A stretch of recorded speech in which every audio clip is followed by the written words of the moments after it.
The City Council Workshop for July 8th, 2025.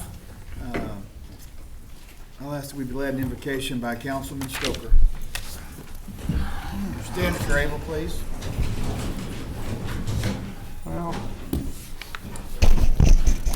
today is a tough day for the city, and I know tonight we plan on spending some time talking a little more about it, but this morning at 4 I rolled over and couldn't sleep, and so I'm scrolling around on Facebook and this popped up, and I thought it was very appropriate for today, so I will just read it. Heavenly Father, we lift up our fellow Texans in this time of trial, especially those returning to their homes after the floods, facing devastation and loss. Grant them strength to endure, hope to rebuild, and comfort in their sorrow.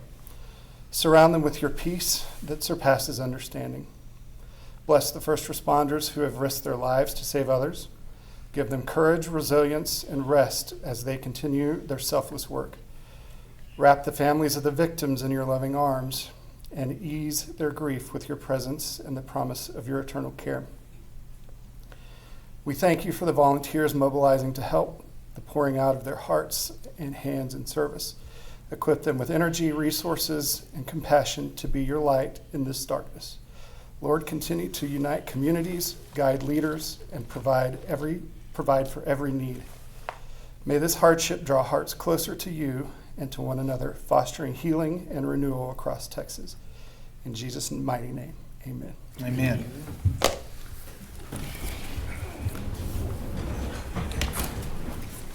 Let's move to agenda item number 3. Discussion of the conversion to rollout on parts of the city. Jesus Rodriguez, yes, sir. Afternoon, Mayor, Yes, Council. good. Welcome back, Mr. Bella. Well, here to discuss, just to update, Mission Dorado has been completely, is now completely into the cart roll-off service. We completed that yesterday. So everything east of Fodry is now rollout cart service. And I gave everyone a map, and also on the screen, the everything in red is right now rollout cart service. Everything shaded in green is what we're gonna, solid waste is gonna be focusing on and convert it to rollout service. And hopefully I can get that started beginning of the year. My focus right now is everything north of Yukon and everything east of Fodry. So basically from Fodry to Loop 338. And of course, it's not gonna be done overnight. It's gonna be in small phases. It took us a while with Mission Dorado. It was gonna be the first time converting that larger area. So it took us since March. And we did everything within 2 weeks, notifying every resident 2 weeks after when we started in March. So we completed it, like I said, this past Monday. So I think it's a good thing. I think Odessa should lead the way in going to complete rollout cart service.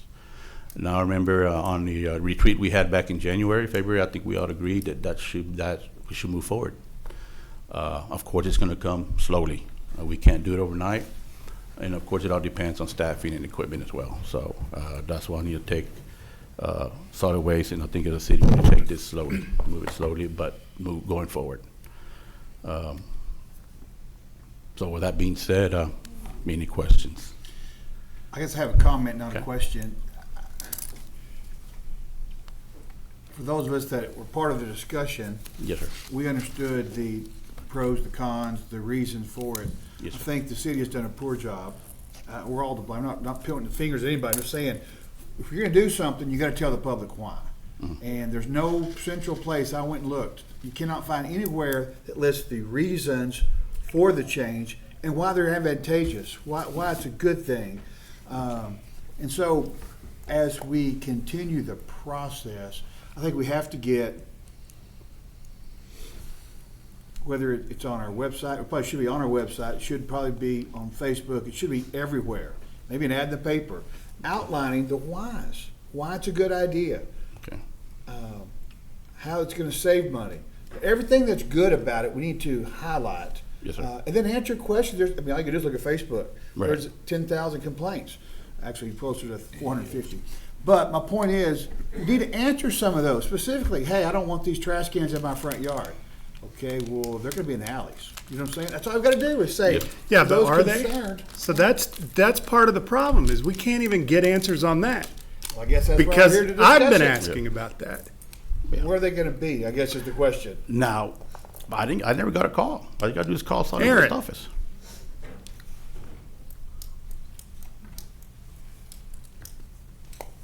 Yes, sir. What's the question? Well, you and I talked about it. We've talked a lot about a lot of things. Yes, sir, we have. Okay. This is one of those things. If the garage is in the front, And garage is in the back. I felt I did answer your question. Well, and I It asked, depends I on said, the- what about streets like my mother's where you've got some of the garages in the front, some of the garages in the back? And I said, generally speaking, if the garage faces a street, that's where you would pick it up. And that would be the case in that neighborhood as well. So Judge Whalen's going to roll his out front, and the next door That's- neighbor is going to roll his out back. Generally speaking, that's what would happen. Of course, there may be some one-offs here and there, but it's hard to tell exactly until we get into each one of those neighborhoods. For instance, up when you look at the white areas, that may be several years ahead of us. So I don't necessarily know the answer to that question yet. But I did say, generally speaking, and yes, there would be one-offs from time to time, but generally speaking, if the garage faces the front, that's where we would take that's where you would take the roll-off to. So you would roll that out of your garage and move it into the street in front of you. I guess that's one of the things then I want us to focus on is, I'll give you an example. At my house, my garage in the front, both my two neighbors on the left and the right, they're in the rear. So that seems kind of dumb to have one in the front and two in the rear. I mean, we need to And- figure this out. Sure, I and guess, then, for before we instance, implement it. is the garage in the back, is it an improved surface? And it may not be, it may be an improved surface, so ideally, we would keep the truck on the improved surface, which is to say the paved asphalt, whether that's in front of the house or perhaps in back of the house. And again, we don't know all of it, because, you know, as this rolls out over the years, we don't know exactly all the answers to everything in white yet. Now, there was an example off of San Marino, just up in east of Mission Dorado, and we came across that. Some people had garage in the front, some in the back. The builders did that. So I made that call. I said, what's gonna be safer for our drivers? I mean, I don't wanna have to be doing crazy eights. Well, that's my point, the time. And so what we decided it's gonna be on the street. It was 50-50 as far as people having garage in the front or the back. So we just decided to have it in the front, a lot easier for the driver. And I know it's gonna be probably not for some of the people, you know, that the garage is in the front. They don't have front gates. They can't roll the cart I was out. going to say, so what are they supposed to do? I mean, because now you go over here at Muskingum and University, well, they just leave them out. And so the complaint is, well, those things are ugly. I don't want to look at them all the time. And then ultimately, this is council's decision. Ultimately, this is a big policy shift, right? That has been going on for quite some time, but it seemed to be that was obviously the direction the council wanted to go because of the authorization of the purchase of the vehicles that actually pick up these, the articulating lift and the for the rollout carts. So, you know, from staff's perspective, we'll do whatever the council decides. We do think that it is better, it's more advantageous to go to the rollout cards for the reasons we've discussed. We believe that it cuts down on illegal dumping significantly. We believe that it cuts down on the amount of loose trash blowing out throughout the neighborhoods. We believe that over time, it'll actually keep costs down because people are right-sizing their service. For instance, if you have a single person who's 80 years old, they don't produce a lot of trash, they're paying one price. And then for a family of four, they need a second or third roll-off, which then increases the cost. So it shares the cost more equitably, I believe, over time. And then the other thing that it's a benefit for is tipping fees. For instance, every time we take a piece of trash out to the landfill, we're charged a tipping fee. Right now, there's a lot of illegal dumping that's making its way into these dumpsters that we're all subsidizing, which we shouldn't be. So over time, we think that'll do it. Again, there's going to be some hiccups along the way, perhaps, but I do think that there are going to be one-offs here and there that we might make exceptions for. But by and large, if you have a front entry drive and a front entry garage, then that's where you're most likely going to end up picking up that cart, not taking out to the back behind the house where there's an unimproved alley. I just think we need to tell everybody that, because right now there's a lot of comments going back and forth, because they don't know. Yeah. You know, and so I don't think we're doing a good job of communicating the pros. I mean, I asked for weeks and weeks for a map that looks like this, that was very obvious, that says, here's where we're going, here's where we're not going, 90% of the city. And, you know, I'm glad to see this, but it, you know, Mr. Thompson, in the right let me- direction. My apologies, I'm sorry. Mr. Thompson, most of the new development in our community has been in areas that are in your district. I have not driven around all those new developments, but are those new developments not providing alleys as I have an alley, for example, or is that why we have front rollouts? Yeah, well, the bottom line is that the developers won't do alleys. Real estate's expensive, and that's more real estate they have to buy to put an alley in, so, and then pave it. And that's a lot more expensive, whereas with the rollouts, they're rolling it out to a paved surface.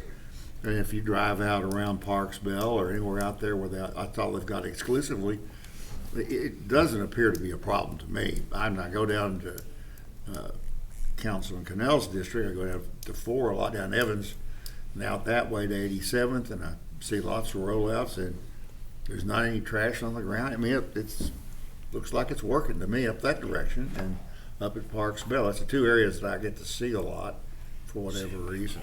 And it's like I talked to Aaron, was it yesterday we talked about it? Yeah, it was yesterday. I came behind, for whatever reason, I came behind Mr. Gaddy's on Grandview, and there's 2 dumpsters, empty. In between the 2 dumpsters, a couch, a sofa, a doghouse, and so those people are thinking people picking up the dumpsters are going to pick that stuff up, and it doesn't happen. And I guarantee they've been sitting there a while, and you can tell. Because, Well, and anyway, so- to that point, we've also not done a good job making the public aware that y'all do bulk pickup. And, I mean, that's not written down anywhere. Well, even on your bulk, does the drivers make note if they see bulk sitting? Do they bring your report in every day for the Yes, bulk they do. to sit? Yes, they do, Councilman, and we also have a crew that does sweeps. Yeah, I mean, well, we know partner that. with law enforcement all the time. And this is on the website, on Solid Waste. Right. Bulk pickup, bulk routes, I have my operations manager here, I mean, he's the one that designs all these bulk routes. So, yeah, it does happen. Yeah, I just think we're not doing a good job educating people as to the why and how it's gonna be beneficial, and everything that you basically just said, Aaron. I want that put in a factoid, right, and be able to publish it, or somebody needs to see it somewhere and understand the why. Sure. And then, funny enough, get a few. I have I won't tell you their names, but they were really mad about it, and all of a sudden now they're like, hey, it's pretty good. Yeah. It's what they do with it. Like it's just people don't like change, right? Right. And it's, some of it's just the resistance to change. And a few people that have switched that have really seen the results, they like it, but they're not going to post it on Facebook. And so I just have think you people that have need- posted that they like it, that former teacher of mine, they live out at Shiloh, and they have one of those huge giant lots, and people in the comments, well, we're going to fill it up in 10 minutes, and there's no, you're not. And she got on there and she said, we mow our yard and we do this, we do that, and we've never filled it up. Well, And so, Mr. Mayor, I think we need to decide what we're gonna do. It's gonna be in the front, that's why we're gonna put them. And then, if that, you have to get to where you have to put some in the back, we'll go to that neighborhood, but we need to let the people know because that's what these are designed for. They're not designed for alleys. They designed to go out in the front of your house, your home. And that's where we need to decide what we're gonna do, instead of saying, well, we don't know what we're gonna do.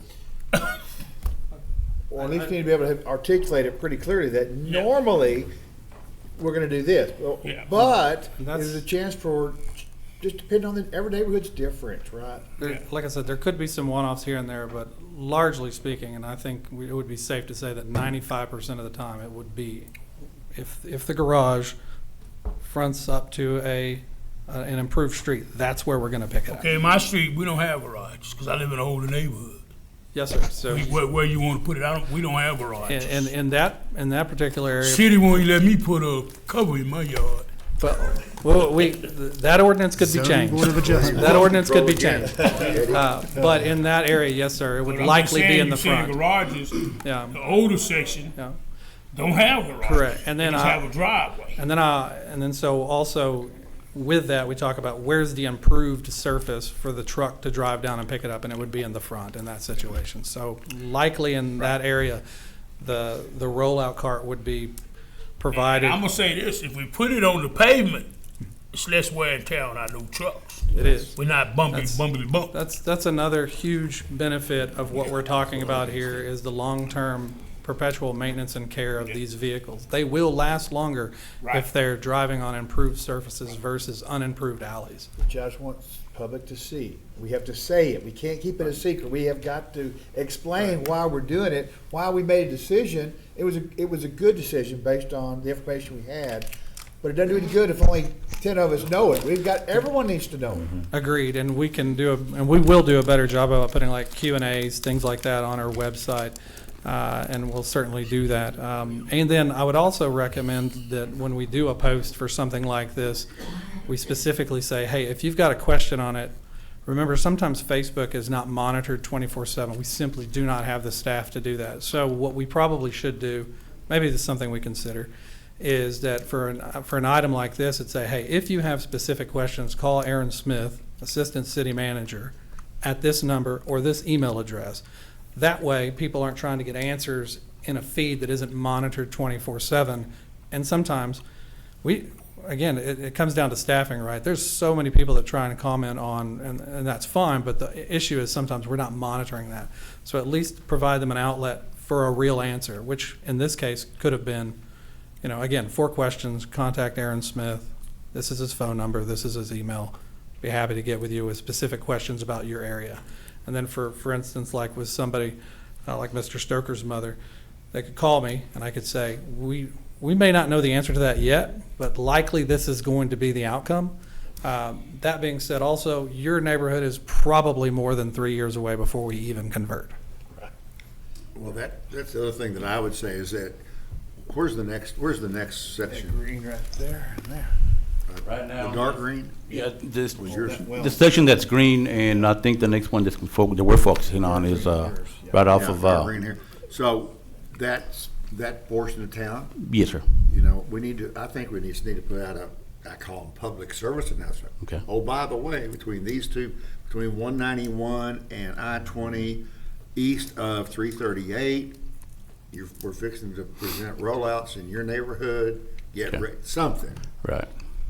Yeah, and believe me, yeah, and we are, This we whole will. thing got started, someone in the news media, I won't tell you their name, they got a letter and they said in 10 Yes. days this is happening. And they got upset about it because they didn't feel like there was sufficient time to wrap their head around the problem. And where they got the number, Mayor, I have no idea. Okay, where they got those days, I have no idea. I don't know, but it generated lots of TV coverage. Yes. Now, we did have a couple of commercials with the help of our Director of Communications. We did a couple of videos when we first started Mission Dorado. So I know the residents did know it was coming, and we explained why. Right. Now, did we put it out on the website? I don't think we did. But, yeah, we had a couple of videos of where to place the card, why we're doing it, efficiency, cost, wear and tear on our trucks. So, there was a video. And Channel 7, Channel 9, I don't want to put no names out there, but it was TV coverage.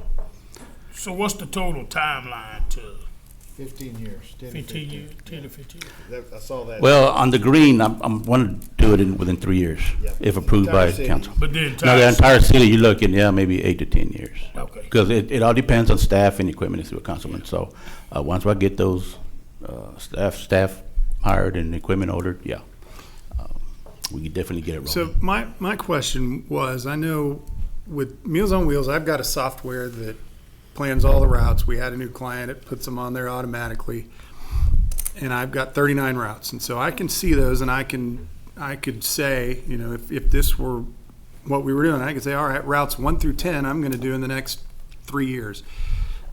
10 through 15 are the next 3 to 6 years, and so on and so forth. Is there a way to plan like that and give yourself some pretty good grace to do that, but to get everybody kind of prepared? Like, all right, look, start on the east side and we're coming west, and you know, like I said, on this, you've got 5 to 7 years in the yellow and blue. Hey, guess what? You've had them forever. Some of y'all aren't ever getting them. You know, but the first question I spoke this morning, I was called to Rotary at the 7 o'clock Rotary. We want to talk about carts. And they said, well, you can't get rid of the dumpsters. What about businesses? And I said, well, of course we're not. No, there are some who will never get rid of them. So, you know, again, I agree with the mayor that we've not done a good job communicating where this is happening. The CBS 7 headline was, it made you think you're going to wake up tomorrow and there's Right. We've taken her done, kind of like mobile homes. We're showing up with the tow truck, you're done. Right. So I think better that, and I would caution that just because you post it on the website, that does not a marketing plan make. Right. So these videos need to be posted, they need to be money behind them, or work with the stations to get them out there, because just because it gets out there does not mean people see it. Definitely. A No, positive message too. Yes, I sir. think that's critical, that we explain why. And when you read all the numbers, you're like, it's a no-brainer almost. But if you don't explain yourself, then these people go off on tangents. And so we need to explain why. The why is more important than why we're doing it. It's the why. Yes, sir. Well, it allows the conspiracy theory. I mean, and we've seen it happen over and over and over. Things happen, and our tendency is to, well, we're just going to ignore it, it'll go away. Well, no, it doesn't. Grows legs and becomes a monster, and we got to stop doing that. Jesse, remind me, what is the current cost for a rollout, for a single rollout? $55. 55? And then if you get a second one? That's $8. Well, okay. It's 23 for the monthly bill. 23 and some change on your utility bill. If you want an additional card, it's $8.20, I believe, added to your utility bill. We're allowed to have 3. The first one is supplied by the city, and then the next 2, if you want to, it's going to be $8 per card. 55 is our cost, Right. what we pay. Right now, I'm paying $55 to order one from the manufacturer. Jesse, it always amazes me when I ask numbers, how many, and we're not doing a complete rollout citywide, but how many rollouts do you have in stock right now? I have Or have about- ordered coming in? I have about 3,300 right now in stock. Amazing. 3,300 in stock. So So, just, let me throw another curve at yeah. you. When we're done in 10 years, call it 10 years, we're all done. In theory, then, isn't it cheaper in terms of the cost of pickup? And can we say the words, it'll actually lower cost in the long run, therefore your tax will be lower, because it won't cost as much? I don't know if that's true or false. Steve. Not your taxes. I'm asking. This is an enterprise fund, so. Right, but you still charge for it. We do, but We're gonna it's charge all- more or less or the same? It's all on rates though, so we don't, property taxes aren't tied to trash. Isn't that correct? That's correct. Right. So property taxes are never tied to trash. So this is an opportunity to keep their rates as low as possible. Provide the best quality, the best possible service at the lowest possible price through their rates. But this does not affect their property tax bill. But it will affect the city's cost of disposal. It will be The less. tipping rate. Yes, sir. That tipping fee is in the rate, is included in their rate. But that should go down. There's should. no illegal Yes. dumping. That's right. That's all I'm trying to articulate. Yes. Is there some way you can articulate it's a cost savings? Absolutely. And that's what I'm here, because people care about that. That'd be a positive bullet point. That's Yeah. right. Now, where you could see an impact on the general fund is if the council at one time decided to move into franchise fees for those that are commercially using our rights of way to pick up trash and dispose of trash. That's somewhere where you could see an impact on bringing the taxes down. Again, if that were ever passed on to those customers. Gotcha. And it won't affect commercial customers. Well, that would No, affect. I know what I'm saying right now. commercial customers are not gonna go to rollout. No. No, so they're not. That's Never. not Yeah. well known. In fact, it's not known at all, trust me. That would never make sense to move commercial. Exactly, over to but the- that's what people are saying. I mean, there's comments on Facebook were about that. Again, we need to say, it's not gonna affect our commercial customers. It won't affect you at all. Stop it. Stop talking about it. It will not happen. And that's where it's getting away from us. The narrative is, we're not controlling the narrative, it's controlling the city. And it's a bad look because people go on tangents. And the whole point is, it never was going to, nor is it ever gonna affect commercial. But yet, half the comments are about commercial. And so we're killing ourselves, you know? Absolutely. With the lack of, if we don't control the narrative and communicate the truth, the whole city it's not a good look. Because they're attacking the city on things that are wrong, but yet they're rah, rah, rah, and it sounds, I just want to stop that. Stop it. Let's fix it by being open, let's communicate clearly and effectively, so there's no questions. Or then somebody can at least respond, look, dummy, go to this, and they can attach the pros, right? Food and cost savings. So that to me is one of the issues here. The trucks ought to last longer. It's gonna save money. You know, everything we're doing it's gonna be there's an underlying theme of it's gonna be more cost effective. Sure. We need to tell that. We need to tell that story. So, it's not a complaint. There's no criticism here. It's just a fact that we're not controlling the narrative of this story, and the news media did, and Facebook did. And I don't want that to happen ever. I want the city to always control the narrative because everything we do is for a reason, and I think we're making good decisions. But you've got to tell the story, or the story has a life of its own. And that's where I think we're losing call it a PR battle, whatever you want to call it. The public Facebook has become a weird sort of place where everyone can bitch and moan and groan about stuff instead of asking or trying to find the actual truth. They use that as a forum just to complain. And I want to not have anything to complain about because we're telling the story. We're setting the narrative and we're explaining ourselves. That's all I'm suggesting is we get ahead of that curve. You're right. We need to tell our story so others don't tell it for us. And we can do a better job of that. Say, I bet you not a bad word. Come on. So I God. do want to say $2. All right. No, I've had more $10. praise of how quickly solid waste has responded to calls. I had one I've had 2 today. How quickly y'all are responding, how quickly things are being picked up when there is a complaint. All of my Team Odessa's e-click fixes happening in less than 24 hours. So those are the stories we need to be telling, and that's what is just discouraging to get on there. It's just like, well, everyone hates us, but we're actually really doing a good job. So that's what I want to do is again, let's let's tell the good stuff. Appreciate everything you're doing, though, Yes, Jesse. sir. We do Yes, sir. appreciate it. Oh, I have a good staff. I have a good team. And like I said, I think this is the best thing we need to start doing. Transition to cards. Thank you, sir. All right, let's go to agenda item number 4, discuss and consider the job description and hiring process for the city attorney. You should, in your packet, have the job description, for lack of a better word. Let me, if I could, Mayor, let me Absolutely. start it off. I think couple of first thing is, I think the council needs to decide and tell us, do y'all want to use a search firm or do you want to do it yourselves? If you want to use a search firm, we would come up with a description. Y'all would have to issue a request for qualifications. Then it would come back to y'all. Y'all would make that decision, bring them in, interview them, and then hire them, and then they would interview all of y'all and start the process. If you don't want to do that, and y'all want to handle it, we, working with the city manager's office and personnel, we would come up with a job description and bring it to y'all, talk about it, add issues that y'all want to focus on, that y'all want the city attorney to focus on, and then put it out to various organizations, which we've come up with a list here, So I think that's the first thing. We just really need to know, do y'all want a search firm or are y'all gonna do it? I think the first question is, let's go either one. Let's do search firm, no search firm, pros and cons, pros and cons.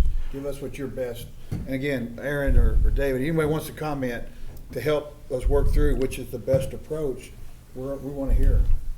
Well, the cons on the search firm that I see right off the bat, it's gonna slow the process. It's gonna take several meetings, several months just to get through the process and get them on board.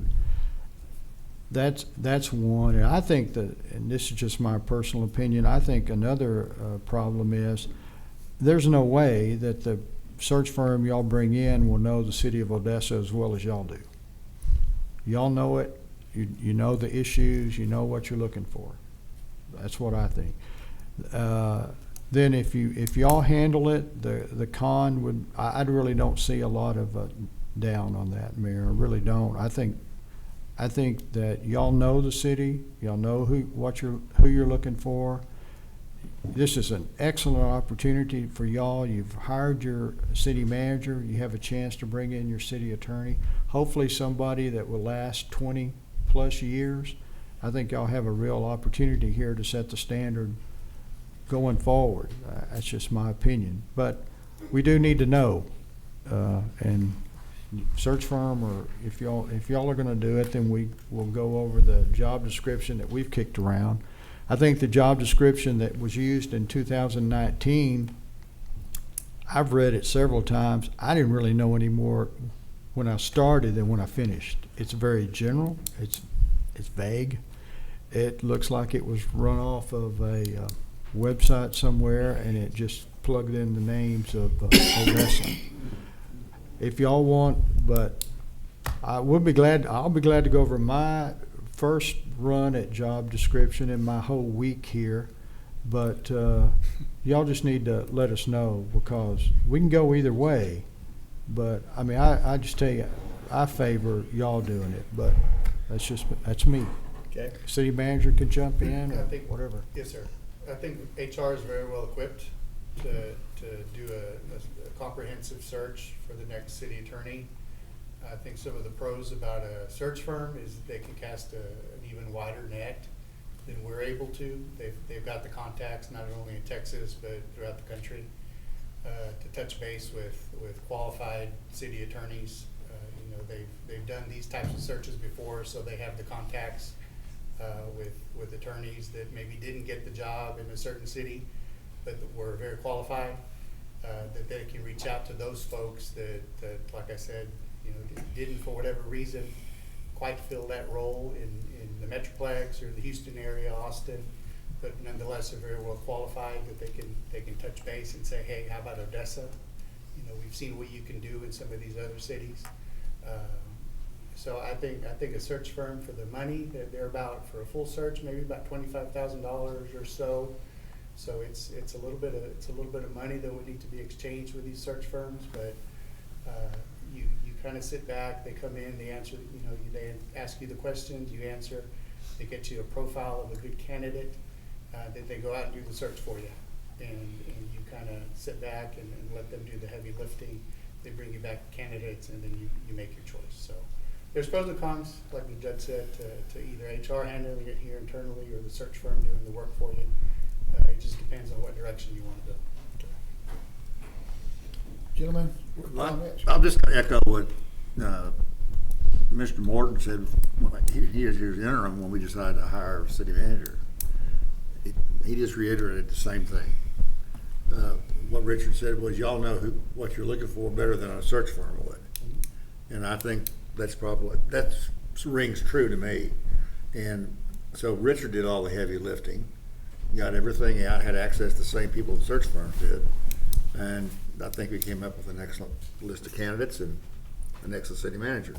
So that's two very respected professionals that I trust, which is Mr. Morton and Mr. Stretcher. I think that's a pretty wise move. We know what we want. We know what we're looking for.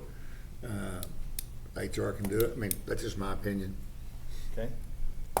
Well, as members of the Texas Municipality League,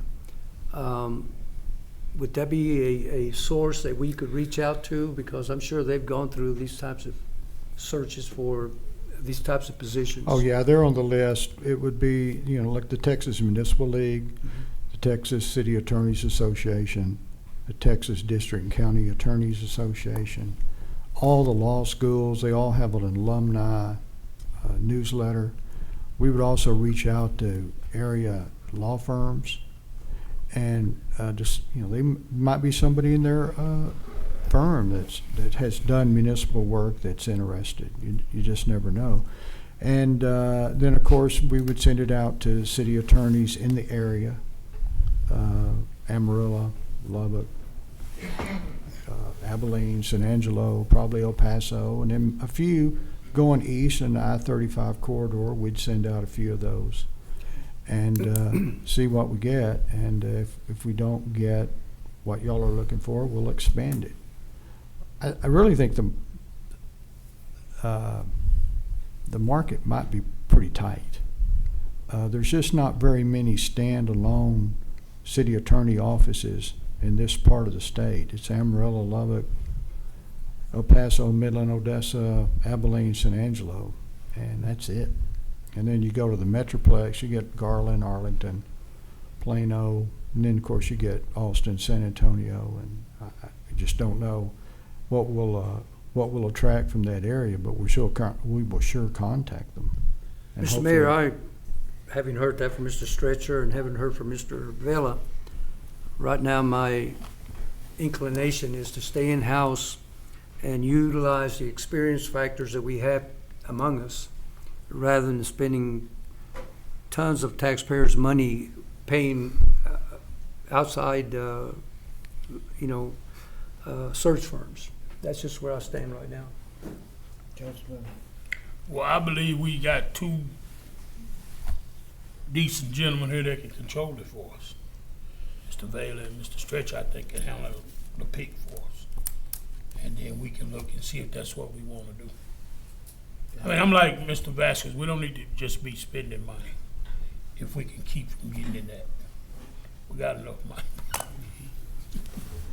Councilman Canal or Stoker? Yeah, I think that we're very capable of doing what we need to do. The only thing, just as a reminder, and everyone realizes that, is that this time around, I really want to focus on somebody that has hardcore municipal experience. Exactly. That's the key. I agree. Yes, sir. That's what I tried to focus on, is municipal experience. Mm-hmm. And I mean, I didn't interrupt if Councilmember Stoker was going to go next, but before we leave, I would like to go over my list just to see if we're headed in the right direction. Because if we're not, then we'll move to something else. But Yeah, no, I had spoken to Councilmember Ladd and Stubbs and Midland, and they had just finished their search and highly praised the firm they use, and I forwarded y'all the information on that. I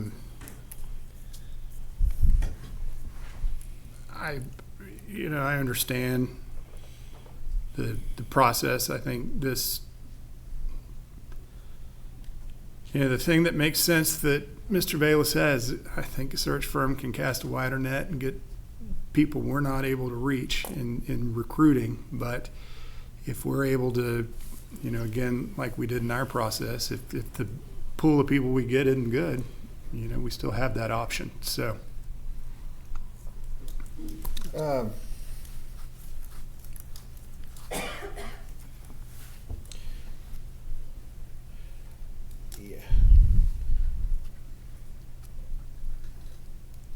Being an attorney, I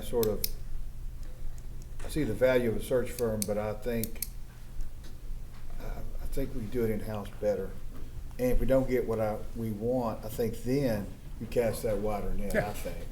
But I would like to, one skill set doesn't translate to another, so my municipal experience is non-existent. So Keith, what do you think? What do we need to, from your perspective, what are some of the keys that you've seen and that you have experienced this past week? 2 weeks, I guess, week and a half. in no order, just supervise the prosecution of traffic and criminal cases in municipal court. because the city of Odessa is a municipal court of record. And I just went down and pulled some numbers, and this year already, there's been 796 pretrials and 292 bench trials. So the city attorney coming in is gonna have to be familiar with municipal courts and realize the volume. It's hard to get across to somebody who hasn't done municipal law, just the volume in municipal court. And, but I mean, you can tell, and you are gonna also supervise 2 full-time prosecutors, and you're gonna have 2 full-time judges. So it's gonna click, it's gonna move. And I think that whoever is hired as the city attorney of Odessa needs to know that. One other thing, and I'll just keep going, Mayor, until somebody wants to stop me. One thing that I have seen here that's kind of a little unusual, but it gives a lot of discretion to the city attorney. It's the ability to supervise and hire outside legal counsel. I mean, I worked for 30-something years. I didn't have that authority. It had to go back to the council. The council had to approve it. And so if y'all are going to give the city attorney that authority and continue it, y'all sure need to point it out and make sure that he or she understands that they're going to supervise them and hire them, and then y'all are going to look at him or her when, like, you know, you're going to put the onus on them. So,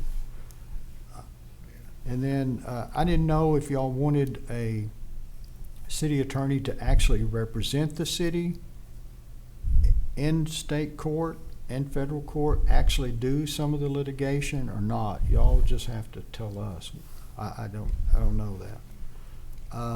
There's also EEOC complaints. I don't know about that. I do want to mention this though. You're going to need somebody who really understands the Texas Public Information Act. I went through our notices so far. We are up to 4,500 we're gonna push 4,500 requests this year. 4,500. That's amazing. That number just keeps growing, and some of them are pretty complicated. So whoever you hire on that, you need to make sure they understand the volume on that, and they are familiar with the act. Time limits. Mm-hmm. Sir? Time limits. Yes, sir. Mm-hmm. And because that's a good point. You get it in. You have to respond within 10 business days, but sooner if possible. And so it's just that volume just keeps coming in. Some of them though are pretty easy to respond to. Some of them not so easy. It just takes time, and your city attorney, it's not a really on-the-job training. They're going to have to come in and know that. It's just like the Open Meetings Act. People kind of say, well, you know, the Open Meetings Act. Well, the Open Meetings Act gets you in a ditch real quick. It's just like if you're going to take action and you're like, and somebody says, I want to speak, and you're like, nah, forget it. Well, they're entitled to speak. They have the right to speak, and then you're going to come back, repost, reconsider it, and pass it or defeat it again. Very embarrassing, it's not a good look. And so you want the person you hire to understand the Texas Open Meetings Act. To me, that's a given. And then, if I could, one thing I've noticed on the Odessa Development Corporation. The city attorney traditionally is the advisor of the Odessa Development Corporation. They have an outside attorney right now, Jeff Moore, who I understand handles the big things. The city attorney is really important with the development corporation. Kind of direct how that development corporation goes. Some in this state are very liberal. They spend money on infrastructure, they spend money on some other things. Other development corporations, very conservative. They build up the fund balance, they wait for the big company, they don't spend it. And a lot of those questions will come to your city attorney. Can we do that or not? Plus, that's the other thing is you don't want it to wait. You want the city attorney to say, oh, by the way, y'all aren't spending any money on infrastructure. You know you don't have to create jobs with infrastructure. You know you have that authority. And it was just like the mayor, you were discussing the visitor center. Well, just make sure everybody understands, the ODC can spend 10% of their money on promotion. And I don't know if they're spending any money on promotion or not. I don't know that. But they're unlimited on administration. So administration doesn't count against promotion. So But- are you applying for the job? I like you. We Second. might need to get you an Well, you know, application. he's got potential, doesn't he? But my See, we haven't heard this. my friend and I, we've all, but you know, we're kind Yeah. of, we're solid. Yeah. We're I on mean, we're on the we same haven't page. heard this. We gotta sit down and smoke a cigar.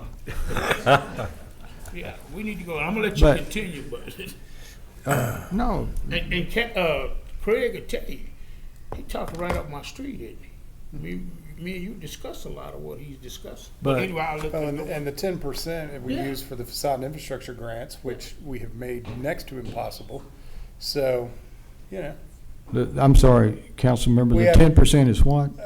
we use it in facade and infrastructure grants for downtown. They were started, I don't know how many years ago, but Well, the 10% can be used for promotional purposes, which is not defined in the act. And it's very, very broad. And the Attorney General, they're not gonna get involved. That 10% is, just remember, if the ODC, a development corporation, has never lost in court because they never get sued. The reason they don't get sued is the standard of care is abuse of discretion. Well, I'll tell you what, if I can't win an abuse of discretion case, get rid of me and get somebody else. If I can't win that, you don't need them. I will win, I think I can handle that. But that, you need, the 4A, I just can't emphasize enough. I mean, you can tighten it up or you can spend it. But that's gotta be a policy decision with the council and the ODC. You know, y'all have to come to some agreement on that and work together. And I don't know. That's up to y'all.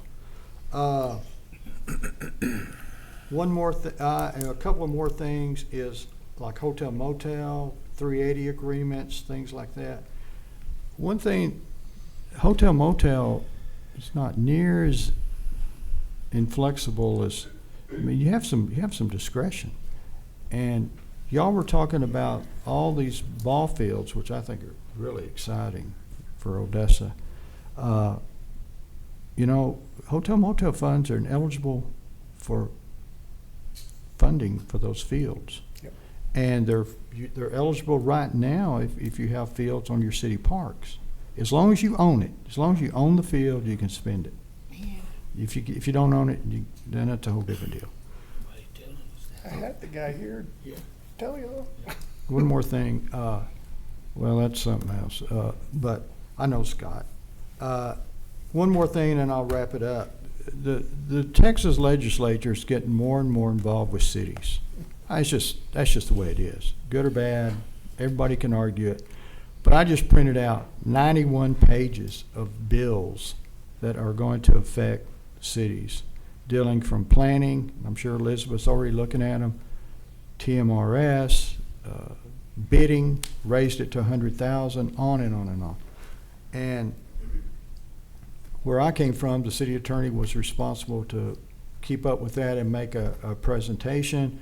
The city attorney went down to Austin and testified on bills with Speaker Craddock. I don't know if y'all have anybody working with your representative or Representative Landgraf. But that is just something that's got to be developed because they're issuing more and more bills on municipalities.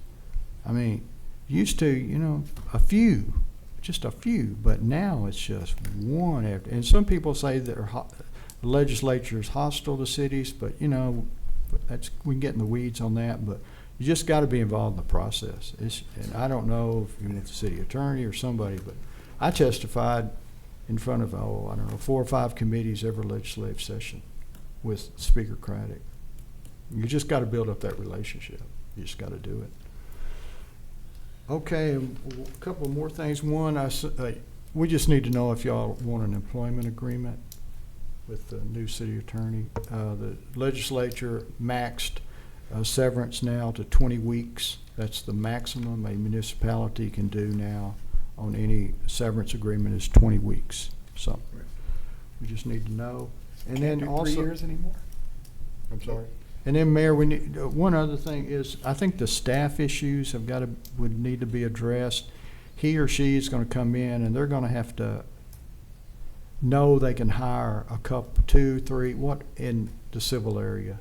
They know that they're going to have to know that y'all will provide the funding, and that's just going to be real important. And I think the last thing I've got is resumes are subject to the Texas Public Information Act. So we'll put in there, if somebody submits one and somebody makes a request, they get it.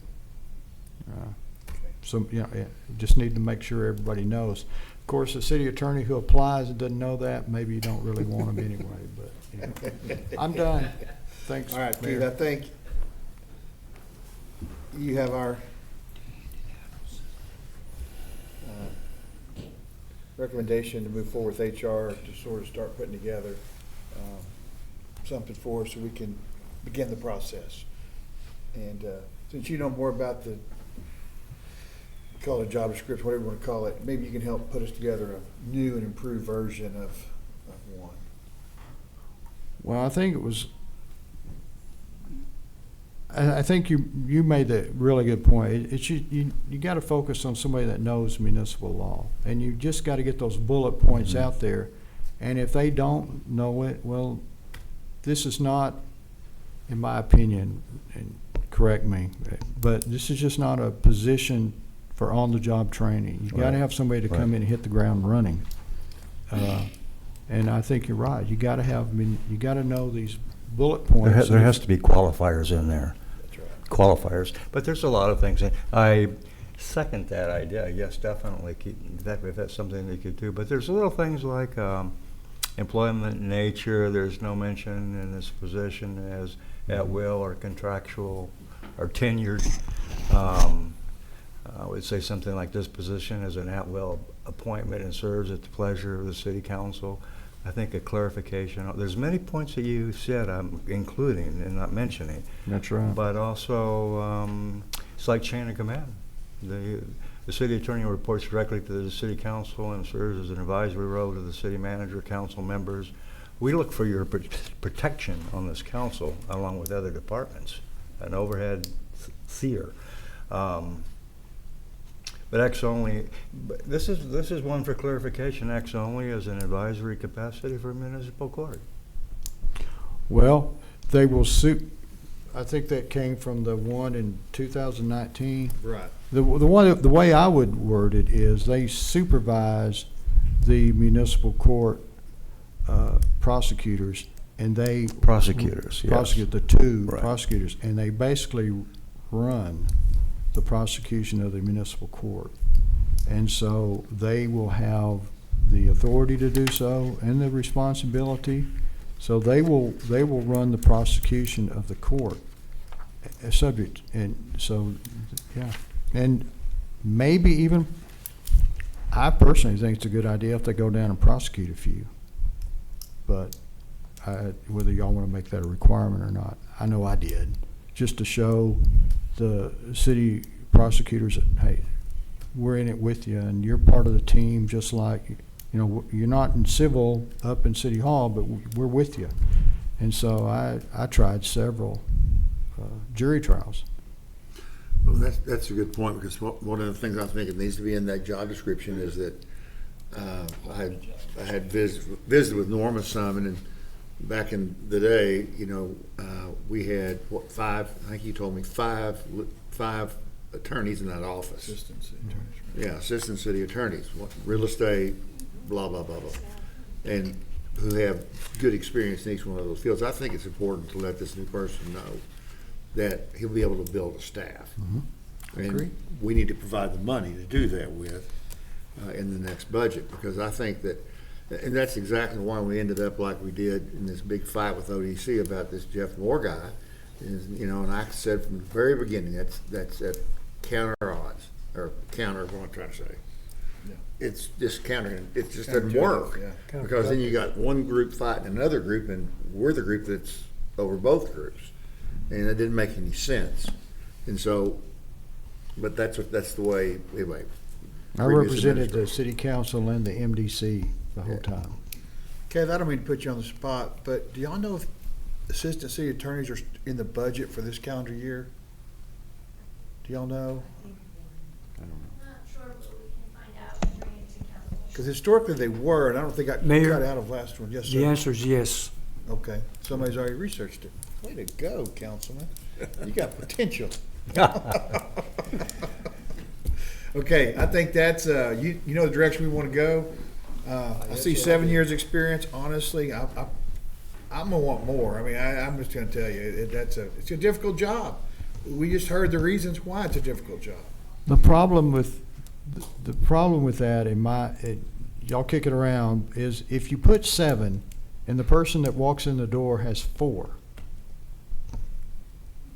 would it be better to say preferred, something like that, instead of an absolute? Because I think you want to give yourself as much flexibility as you can to bring whoever you want in. You may get somebody who's that spent more time in the private practice but has municipal experience. Hard deadlines always get in trouble. I would say 4, in my experience, would not be experience enough. In my experience, now, I'm talking about legal experience total. Yeah. If they don't have 4, that job, no way. I don't think there's a possibility. Not arguing that. But something y'all can, why don't y'all play with it? Okay. You tell us y'all's recommendation, and then we'll roll from there. How's that sound? Council, in regards to the assistant city attorneys, there are 2 vacant positions for the upcoming fiscal year budget for 25-26. The current year budget, there are no vacancies for assistants, so there's no money for those for the current year. For the current But they year. are for this proposed budget that's coming up. Okay, thank you, Norma. We appreciate that. Good information we can share with the candidates for that position. Council, any other questions or thoughts? If not, I move that we adjourn, Mr. Mayor. we have a motion to adjourn. Is there a second? Second. All in favor say aye. Aye. All opposed. We are adjourned.